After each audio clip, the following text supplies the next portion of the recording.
Thank you very much, Dr. Krimsky, for this very kind introduction and also for the invitation to speak to you today. And for all of you who are here with us today, it's very nice to see some faces of people whom I haven't seen for many years by now.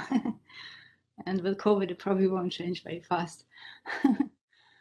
On August 30, 1906, when requesting the librarian of the Lehranstalt für die Wissenschaft des Judentums in Berlin, and we should be at the next slide now, to dispatch some books to him, Martin Schreiner, who had been diagnosed with mental illness in April 1902 at the age of 39, and was writing from the private psychiatric clinic Sanatorium Berolinum in Berlin Lankwitz, where he was hospitalized, expresses the hope to be released soon.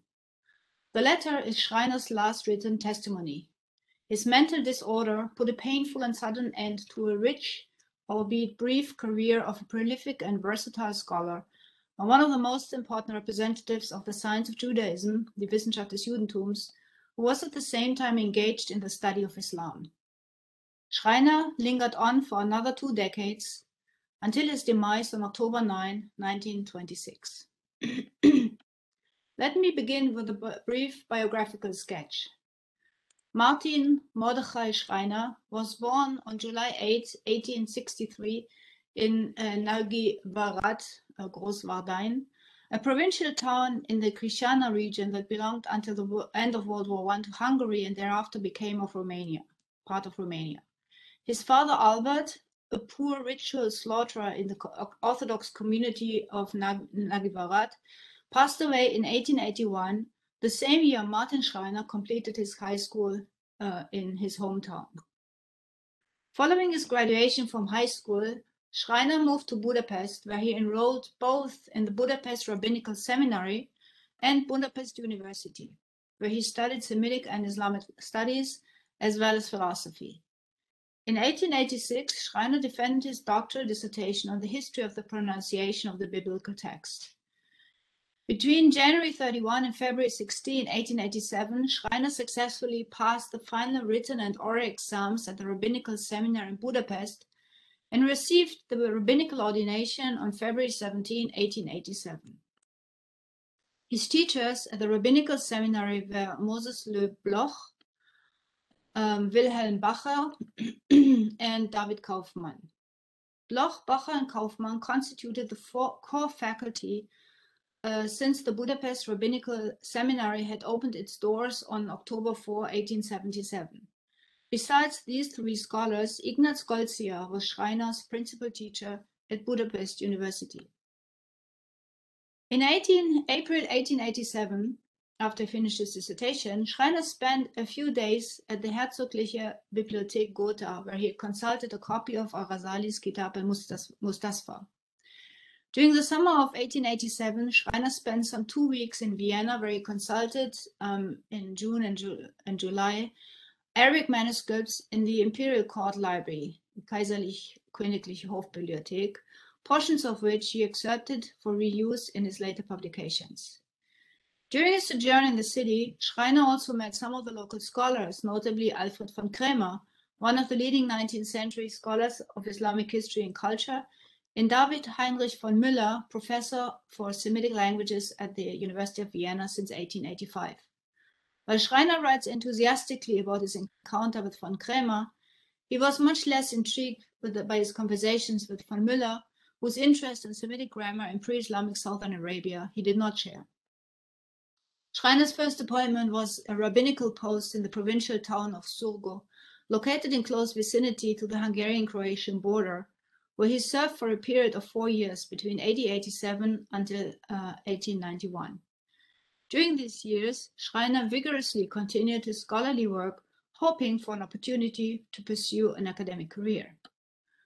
In 1891, Schreiner returned to Budapest, where he was appointed to a teaching position as instructor at the Jewish Teacher Training School, where he taught the next 2 years, until 1893.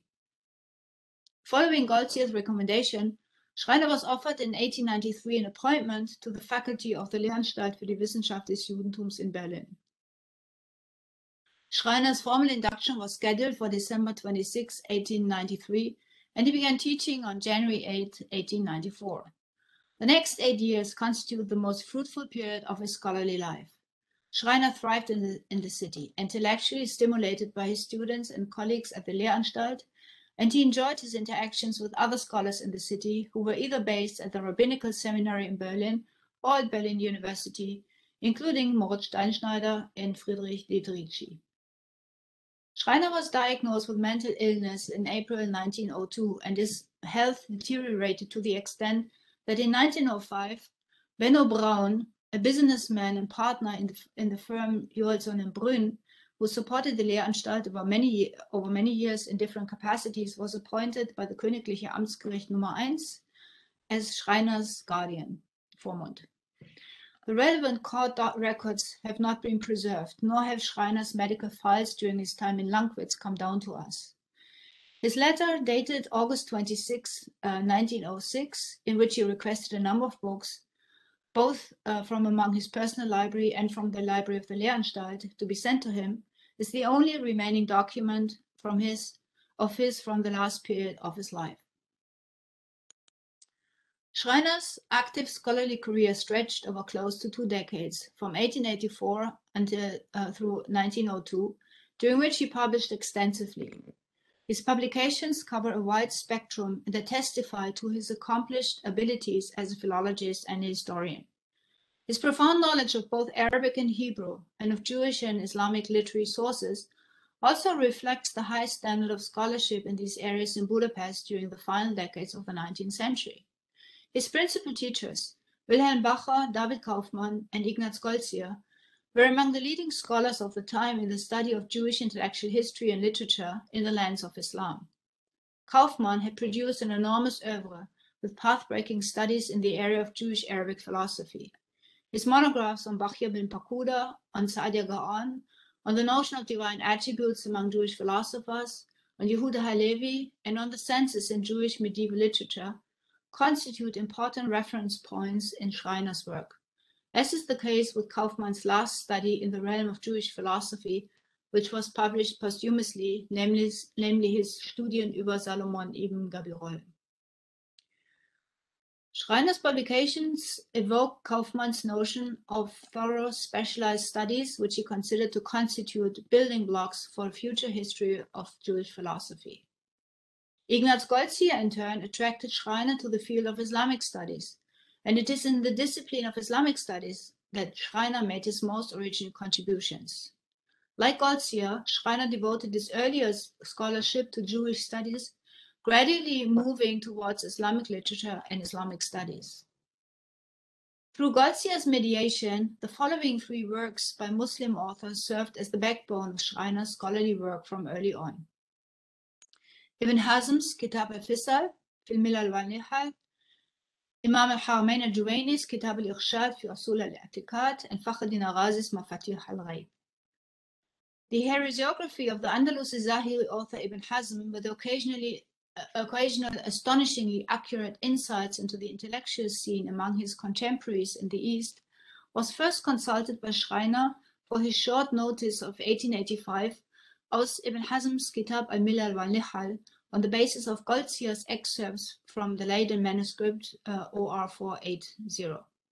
Shortly afterwards, when he published his 1886 paper zu Charakteristik Rav Shmuel ben Chofnis and Rav Chais, he evidently had direct access to the Leiden Manuscript. Schreiner also refers to the theological summa of the Ashara Juwayni during the pre-Razali era, al-Irshad, from 1886 onwards, through a manuscript held at Leiden University. The comprehensive exegetical work of the post-Ghazali and Asharite author Fakhruddin al-Razi, which provided Schreiner with a fairly nuanced insight into the development of Islamic discursive theology, Kalam, was available in print since 1862, and Schreiner consulted it already when working on his doctoral dissertation. The only authentic Mu'tazilite work that was available to Schreiner from early on was the Kitab al-Muhtawi by the Karaite Jewish Yusuf Abbasir, which he was able to access through a nearly complete manuscript in the possession of David Kaufmann. Schreiner had evidently transcribed the entire manuscript for himself. In his letter to Barol, which we saw before, from August 1906, he requested the remaining 3 fascicles of his copy that were not already with him at this point in time to be dispatched to him. As is the case with all other papers Schreiner had with him during his time in the mental hospital in Lankwitz, it is no longer preserved. Schreiner also followed Galcia's scholarly trajectory by delving into the history of interreligious polemics. Galcia related in his diary that it was through acquaintance with the work of Ibn Hazm that he was led to the study of interreligious polemics, and one of his first publications in the field, Pro-Mohammedanische Polemik gegen den Talmud, 1872, was largely based on a Leiden manuscript, again 480, containing the Kitab al-Fisal, followed by a sequel on Ibn Qayyim al-Jawziyah on the basis of another Leiden manuscript, 1510. A few years later, in 1877, Moritz Steinschneider published his seminal work Polemische und apologetische Literatur in arabischer Sprache zwischen Muslimen, Christen und Juden, providing a solid basis for further inquiries into the field. A year later, 1878, Galcia published Über Mohammedanische Polemik gegen Ahl al-Kitab, formally a critical review of Steinschneider's monograph. In the course of this comprehensive study, Galcia expanded on Steinschneider's findings, both contextualizing the material assembled by the latter and enriching it with additional, primarily Muslim sources that were unknown to Steinschneider. Schreiner also started his scholarly career with a few concise publications on selected aspects of Muslim attitudes toward Jews, based on the available writings of al-Yaqubi, Ibn Hazm, and al-Biruni. These were followed by a more comprehensive study published in 1888 in the Zeitschrift der Deutschen Morgenländischen Gesellschaft on Jewish-Muslim polemics. In it, Schreiner discusses, in chronological sequence, Muslim as well as Jewish materials relevant to the topic, pointing out mutual influences and relations whenever he sees any, with sections devoted to Muslim traditions, Muslim historians, Jewish mutakallimun, Ibn Hazm, the Ash'arites al-Juwayni and Ghazali, al-Ghazali's influence on Yehuda Halevi, Muhammad bin Abdullah ibn Zafar, the Jewish Aristotelian Abraham bin Dawood, and Fakhruddin Arazi's exegetical work Mafatih al-Ghaib. For printed texts by Muslim authors, Schreiner often used the same editions that were consulted by Galcia, and it can be assumed that it was through Galcia's rich personal library that Schreiner had access to them. The densely written study is replete with new findings and original observations, only some of which were taken up or acknowledged by later scholars. Additionally, the study foreshadows Schreiner's deep interest in the writings of Muslim and Jewish mutakallimun, Asharite as well as Mu'tazilite, an area to which he continued to make remarkably original contributions in his subsequent scholarly work. Schreiner's familiarity with Ibn Hazm's Kitab al-Fisal also led to his discovery that the Barcelonian rabbi Salmo ben Adret's polemics against an anonymous Muslim thinkers, which had been published in 1863 by Joseph Perles, was in fact a belated reply to Ibn Hazm's polemical arguments against Judaism, raised some 200 years earlier. In his 1894 publication, Schreiner identified the numerous passages adduced by Ibn Adret in Hebrew translation from an anonymous Muslim work to have been gleaned from Ibn Hazm's Kitab al-Fisal. Schreiner's findings laid the foundation for subsequent scholarship on Ibn Adret. Schreiner made 2 additional original contributions to the study of interreligious polemics. In 1897, when he was already in Berlin and had the extensive manuscript holdings of the Königliche Bibliothek at his disposal, Schreiner published an edition and analysis of chapter 25 of Al-Mawardi's Kitab A'lam an-Nubuwah on the basis of Wettstein 1:106, containing 25 biblical passages allegedly predicting the advent of the Prophet Muhammad. The actual research was conducted in 1895, in April, actually in just 1 week, when Schreiner consulted the manuscript.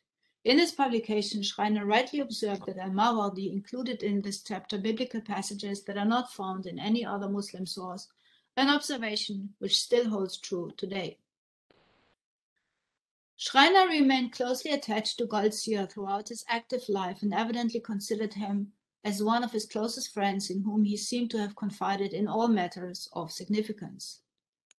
The two scholars regularly exchanged letters, in the course of which they discussed their respective ongoing scholarly work and concerns, included offprints of their respective publications, shared materials such as excerpts of manuscripts with each other, and discussed recent publications in the field.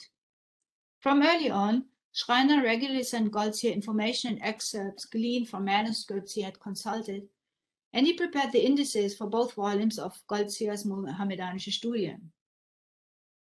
After his move to Berlin, he had much more to offer in this respect, given his access to the treasures of the Berlin State Library, and he also shared with Galcia insights from other Berlin-based scholars, most importantly Moritz Steinschneider, Galcia's erstwhile teacher.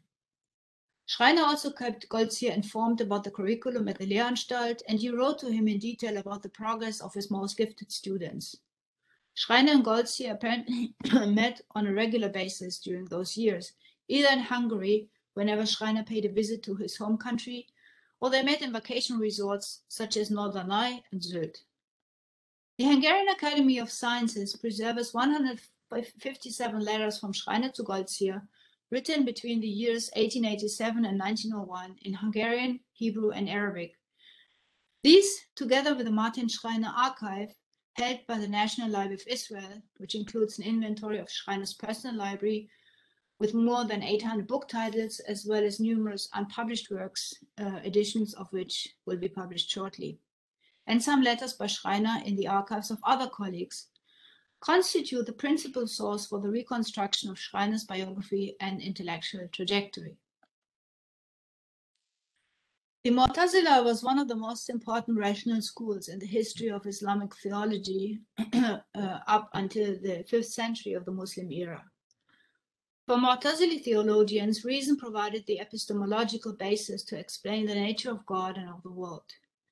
Among the doctrinal principles of the movement, the belief in God's unicity, tawhid, and his justice, adl, were the most important ones.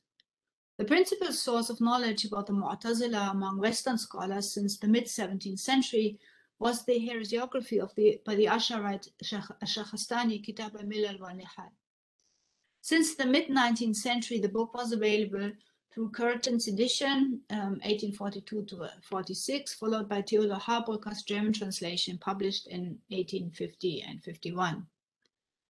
Due to the work's nature, it provided a highly biased picture of the Mu'tazila's doctrinal views and its place within the development of Muslim doctrine.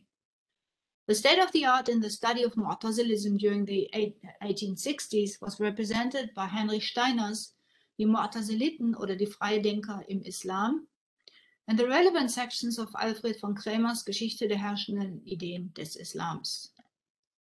A major advance resulted from Pinkus Friedrich Frankel's work on the Kitab al-Muhtawi, a comprehensive theological summa by the aforementioned Karaite scholar and follower of the Bakhshamite branch of the Mu'tazila, Abu Ya'qub Yusuf ibn Ibrahim al-Basir,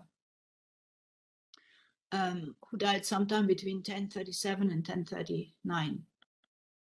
Frankel had studied at the Breslau Jewish Theological Seminary and Breslau University, and in 1882 he was appointed to the Lehranstalt für die Wissenschaft des Judentums. His initial access to Yusuf al-Basir's Kitab al-Muhtawi was through its Hebrew translation, Sefer HaNe'imot, only. Through witnesses in Leiden and St. Petersburg, Frankel was able to analyze Yusuf al-Basir's doctrinal system, something earlier scholars who could only rely on heresiographical and doxographic sources were unable to do. Moreover, Frankel pointed out the work's value as a primary source for the Muslim Mu'tazila, and more specifically the Basran school of the Mu'tazila, whose views Yusuf al-Basir endorsed in his Muhtawi. Sometime after Frankel's first publication on the work, in 1871 and 1872, David Kaufmann, Frankel's younger contemporary and Schreiner's teacher, acquired a near-complete copy of the Judeo-Arabic original of the work, which allowed for even more precise insights into the school's doctrines than had been possible before. Schreiner developed a keen interest in the doctrines of the Mu'tazila and its history from early on. He first encountered the movement, its doctrines, and the names of some of its representatives to Fakhreddin Arazi's Mafatih al-Ghaib. In fact, Schreiner's initial plan was to devote his doctoral dissertation to the Mu'tazila and its history, which did not, however, materialize in view of the lack of primary sources. Schreiner was granted access to Kaufmann's copy of the Kitab al-Muhtavi before he left Budapest for Zorgo in 1887. This is evident from his Zur Geschichte der Polemik of 1888, which includes extensive quotations from the work, which he explains are based on his transcript of selected parts of the work from Kaufmann's manuscript. On the basis of his discussion on the notion of prophetic and non-prophetic miracles, Schreiner was able to show that the Rabbani Shmuel ben Chofni Gaon, an older contemporary of the Karaite Yusuf Abbasir, was significantly influenced by Mu'tazilite Basran thought, and the accuracy of Schreiner's statement has since been confirmed. During the summer of 1887, when already in Zorgo, Schreiner repeatedly mentioned to Galcia his intention to write up a history of the Mu'tazila, something Galcia very much encouraged him to do. The Martin Schreiner archive includes an undated outline of a study entitled Geschichte der Mu'taziliten und ihrer Lehre, which possibly reflects Schreiner's original plan for the study he had mentioned to Galcia. While his initial plan to write a history of the Mu'tazila never materialized, the study of Mu'tazilism takes up ample room in Schreiner's subsequent oeuvre. Schreiner presented in absentia a paper entitled Zur Geschichte des Ascharitentums at the occasion of the 8th International Congress of Orientalists in 1889 in Stockholm and Christiania. Despite the study's title, Schreiner devotes much attention to the discussion of the Mu'tazila, which provided the basis for the evolution of Asharism. Moreover, Schreiner is quite outspoken in his sympathies for the Mu'tazila, the representatives of Kalam par excellence in his view. Comparing the two strands, Schreiner remarks that das Asharitentum ist also seinem Wesen nach ein Kompromiss zwischen dem religiösen Bewusstsein des Islams, wie er sich im Koran und in der Sunna zeigt, und dem religiösen Denken jener Jahrhunderte. Es ist ein viel unvollkommener Kompromiss als das Mu'tazilitentum. Man könnte ihm viel eher den Vorwurf der Halbheit und Hohlheit machen als diesen. During the time of Schreiner's work on the study, Frankel's earlier statement of 1872 that there is essentially no hope that any primary Mu'tazilite writings by Muslim representatives of the movement would have survived was still valid. Schreiner thus consulted all relevant sources that were available to him in printed form, as well as additional texts that he was able to access in manuscript. On the basis of this material, Schreiner came up with an astonishingly accurate picture of the evolvement of the doctrinal history of Islam during the first 4 centuries. Unlike other scholars of the time, Schreiner pointed out that the Mu'tazila continued to be an influential movement beyond the time of the Mihna in the 3rd century of the Hijra, and that it by no means experienced a decline after the Mihna had ended. Schreiner was furthermore familiar with the leading thinkers of the scholastic period, Abu Hussein al-Khayyat, Abu Qasim al-Balkhi among the school of Baghdad, and Abu Hashim al-Jubai and Abdul Jabbar al-Hamadani among the Basrans. And he's aware through Fakhreddin Arazi of some of the names of the next generation of Mu'tazilites from among Abdul Jabbar's students, notably Abu Rashid al-Nisaburi and Ibn Matawai, whom he transcribes following what was available in Ibn Futawayhi. And again, through Fakhreddin Arazi, as well as through Ibn Khaldun, Schreiner also knew about Abu Hussein al-Basri, another important pupil of Abdul Jabbar, though he was only aware of his work on legal theory, the Kitab al-Mu'tamad. Since the end of 1893, when Schreiner moved to Berlin, the rich manuscript holdings of the Königliche Bibliothek opened up entirely new vistas to him. For the first time, he had an enormous corpus of Muslim literature, literally at his fingertips, and since his arrival in Berlin in December 1893 until 1902, when he was hospitalized, he made ample use of this opportunity. This is indicated by the regular entries in the Reader's Register im Lesezimmer der Handschriftenabteilung benutzte Berliner Handschriften Orientalia, which minutely records Schreiner's consultation of the Arabic manuscripts in the Königliche Bibliothek. Most importantly, Schreiner was able, for the first time, to access some of the writings of Muslim Mu'tazilite thinkers, and he was the first modern scholar to do so. It was only a decade prior to Schreiner's arrival in Berlin that the Königliche Bibliothek had purchased two collections of Arabic manuscripts, which had been brought together by Eduard Glaser during his first two trips to Yemen. The first collection, consisting of 23 manuscripts, was purchased in 1884, and the second one, consisting of 242 manuscripts, was purchased in February 1887. Karl Vollers, assistant librarian at the Königliche Bibliothek between 1882 and 86, had published in 1884 a short notice about the first Glaser collection, and in 1887 Wilhelm Albert published his Kurzes Verzeichnis der Glaserschen Sammlung arabischer Handschriften, a handlist covering the first and second Glaser collection. Moreover, since Albert was about to finalize his monumental catalogue of the entire Berlin collection of Arabic manuscripts when the Glaser manuscripts were purchased, he was still able to include their descriptions in the catalogue so that information on the materials included in the collection was accessible even before Schreiner moved to Berlin. As a result of the Zaidi reception of Mu'tazilite thought, the collection included works by representatives of the Mu'tazila, this being the first time the primary material of this important movement of doctrinal rational thought became available to scholars, and it was precisely this corpus that was of immediate interest to Schreiner. Between October 30, 1894 through August 17, 1895, Schreiner worked on Glaser manuscript Glaser number 12, a unique copy of the Kitab Masail al-Khilaf by Basriyin wal Baghdadiyin by Abu Rashid al-Nisaburi, the foremost student of the chief Qadi and head of the Bahshamiyya Abd al-Jabbar al-Hamadani. And between February and August 1895, he consulted the Glaser manuscript 52, containing a portion of Ibn Matawai's paraphrastic commentary on Abd al-Jabbar's Kitab al-Mufid. Schreiner was familiar with Abu Rashid al-Nisaburi, as we saw before, on the basis of Fakhruddin Arazi's Kitab al-Muhassal, which he had consulted for his Zur Geschichte des Ascharitentums, though he seems to have been unaware at the time of a copy of one of Abu Rashid's writings in Berlin. However, he made ample use of these works in the course of his 1895 publication, Der Kalam in der jüdischen Literatur.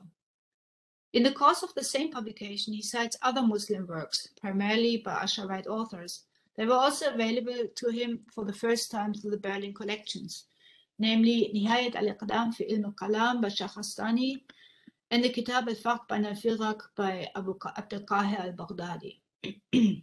Schreiner further consulted the doctrinal part of the encyclopedic Kitab al-Bahr al-Zakhar by the Zaidi author Ahmad ibn Yahya ibn al-Murtada in 1899 and 1900. It was evidently thanks to Schreiner's encouragement and under his close supervision that his student Arthur Biram wrote his doctoral dissertation on Abu Rashid al-Nisaburi's Kitab Masail al-Khilaf, including a partial editio princeps of the work. Biram inspected the codex for the first time in 1898, and his intensive engagement with the text occurred between August 1900 and July 1902. Gotthold Weil, another pupil of Schreiner, initially also intended to work on the Mu'tazila for his doctoral dissertation, but it was only after Schreiner fell ill that he had to change his plans. Schreiner's active time as a scholar also coincided with the discovery of the Geniza collections in Cairo and elsewhere throughout the Middle East, which attracted a large number of collectors. One of the first scholars to retrieve fragments from the Genizot of Cairo was Salomon Munk, during his sojourn in the city as a member of the Montefiore-Crémieux delegation. One of the largest collections was brought together by Abraham Firkovich, who gathered over more than 2 decades some 15,000 to 17,000 fragments during his expeditions to the Near East, where he searched primarily for remnants of Karaite Judaism. His collections were acquired by the Imperial Public Library of St. Petersburg at various occasions. A much smaller but nonetheless important collection originated with the antiquities dealer Moses Wilhelm Shapira, who sold part of his manuscript to the Königliche Bibliothek in Berlin and another part to the British Museum. The by far largest collection of fragments was discovered in the Geniza of the Ben Ezra Synagogue in Fustat in Old Cairo, commonly known as the Cairo Geniza, after its roof had collapsed some time before 1864, prompting repairs. Word about the treasure trove of ancient Jewish manuscripts spread fast, and the Ben Ezra Geniza was emptied between 1888 and 1897, with its holdings dispersed all over the world. Among the largest collection are the Taylor Schechter Geniza collection in the Cambridge University Library, brought together by Solomon Schechter, and the collection of Elkan Nathan Adler, who visited Cairo twice in 1888 and again in 1895-6, in addition to other places of the Middle East. Adler's collection of some 25,000 fragments was sold to the Jewish Theological Seminar of America in 1923. Schreiner's teachers in Budapest were intimately aware of these recent developments and often personally involved. David Kaufmann purchased a number of Geniza fragments, including perhaps Yusuf Abbasir's Kitab al-Muhtavi, and Schechter corresponded about his finds in the Geniza with both Wilhelm Bacher and Galcia. Ongoing acquisitions of Geniza collections and other manuscript findings, were regularly announced and assessed, and the production of manuscript catalogues of Hebrew and Arabic collections all over Europe in more general terms was an area numerous scholars, first and foremost Moritz Steinschneider, engaged in during the second half of the 19th century. A brief notice about the acquisition of the Filkovich collection, including some information about the scope of the collection, was published, for instance, in Der Israelit in 1863. And later, Adolf Neubauer published far more detailed descriptions. Through Steinschneider, Schreiner also had immediate access to the Shapira collection in Berlin, even before the publication of Steinschneider's catalogue in 1897. During the 1890s, he further corresponded with Elkan Nathan Adler, who shared some of his fragments with him. This resulted in Schreiner's 1889 publication in the Zeitschrift für Hebräische Bibliographie entitled Zwei Geniza-Fragmente, in the course of which he transcribed and analyzed two fragments which were handed to him by Adler, the first one of which discussing ethical values. Schreiner suggested that it may have belonged to a theological summa. The abrupt and untimely end of Schreiner's scholarly career brought this early phase of the scholarly investigation of the Mu'tazila to an end.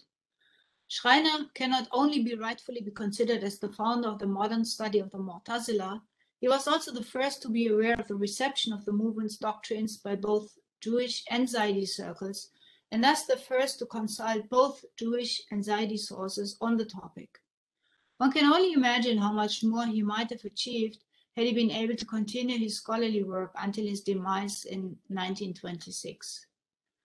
Schreiner's own publications on the topic, which were exclusively published in Jewish scholarly journals, were largely ignored by scholars of Muslim Mu'tazilism, and the only immediate continuation of his work was Arthur Biram's partial edition of Abu Rashid an-Nisaburi's Kitab al-Masail. However, in 1927, Nieberg published his edition of Al-Khayyat's Kitab al-Intisar, which turned the attention of scholars towards the early phase of the Mu'tazila, and away from the movement's scholastic phase, during which Jewish and Zaydi Mu'tazilism had thrived. The forced immigration and, in many cases, elimination of Jewish scholars in Germany and Europe following the Nazis' rise to power in 1933 further eliminated an entire generation of Jewish scholars who were engaged in the study of the intertwined Jewish and Islamic intellectual history, an area which began to develop again only after World War II. It also took several decades before the scholarly exploration of Mu'tazilism was resumed. An important impetus was the retrieval of primary Muslim Mu'tazilite works held in the library of the Great Mosque in Sana'a, Yemen, during the 50s and 60s by Egyptian scholars, which led to the publication of the extant parts of Abdul Jabbar al-Hamadani's theological Summa, the Kitab al-Murni, and other works produced within his circle and by his companions.